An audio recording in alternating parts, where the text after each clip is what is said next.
పట్టణానికి చెందిన స్వచ్ఛంద సేవా సంస్థ శ్రీ శివలింగేశ్వర స్వామి భక్త బృంద సేవా సమితి ఆధ్వర్యంలో గుర్తు తెలియని మృతదేహానికి అంత్యక్రియలు చేశారు.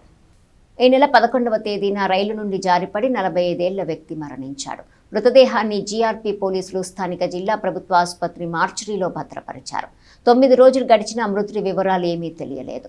దీంతో అప్పటికే క్షీణిస్తున్న మృతదేహాన్ని అంత్యక్రియల నిమిత్తం శ్రీ శివలింగేశ్వర స్వామి భక్త బృంద సేవా సమితి అధ్యక్షులు కుర్రా శ్రీనును జీఆర్పీ పోలీసులు సంప్రదించారు. దీంతో సేవా సమితి సభ్యులను కలుపుకొని సోమవారం ఆ మృతదేహాన్ని తమ వాహనంలో స్థానిక బుర్రిపాలెం రోడ్లోని మహాప్రస్థానానికి తరలించి సంప్రదాయ పద్ధతిలో ఖననం చేశారు. ఈ కార్యక్రమంలో మల్లెల వాసు, పోతురాజు, సంజయ్, శ్రీను సేవా సమితి సభ్యులు పాల్గొన్నారు. ఈరోజు ఉదయం 11 గంటల ప్రాంతంలో జీఆర్పీ పోలీసు వారు ఫోన్ ద్వారా తెలిపారు.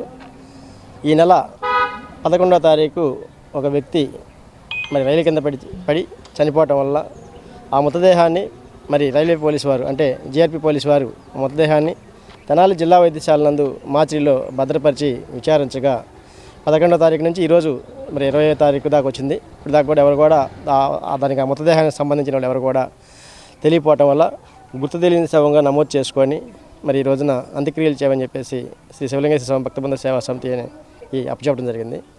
సాంప్రదాయ పద్ధతిలో మా మృతదేహాన్ని తెనాలి జిల్లా వైద్యశాల వద్దకి మా వాహనం వెళ్ళి మా వాహనంలోనే ఆ మృతదేహాన్ని బురిపాలెం రోడ్లోని మహాప్రస్థానానికి తీసుకొచ్చి సాంప్రదాయ పద్ధతిలో ఖననం చేయడం జరుగుతుందని చెప్పేసి తెలియదు.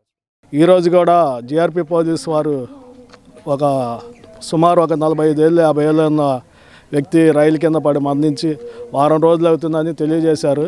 వాళ్ళు ఎవరన్నా వస్తారేమో అనుకొని ఈ వారం రోజులు కూడా పోలీసు వారు కూడా ఎంతో శ్రద్ధతో మార్చురీలో ఆ బాడీని ఉంచితే ఎవరు రాకపోవడంతో మా అధ్యక్షుడు కుర్రా శ్రీను వారికి తెలియజేయగా ఈరోజు మా కమిటీ సభ్యులు అందరం కలిసి వచ్చి ఇలాంటి కార్యక్రమాలు చేస్తున్నాం. ఈ కార్యక్రమాలు చేస్తవే కాదు, వీళ్ళ యొక్క అస్థికలను అన్నింటినీ కూడా సేకరించి ప్రతి సంవత్సరం కూడా కాశీకి తీసుకెళ్ళి ఉచితంగా వాళ్ళ అస్థికలు అవన్నీ మేము కాశీకి తీసుకెళ్ళి నిమగ్నం చేసి వాళ్ళ ఆత్మకి శాంతి చేకూరాలని ఆ శివయ్యని ఎప్పుడూ ప్రార్థిస్తూ ఉంటాము. మాకు ఆ శివయ్య ఆశీస్సులు మీలాంటి వాళ్ళందరూ ఆశీస్సులు కూడా ఉండాలని ఈ మీడియా ముఖ్యంగా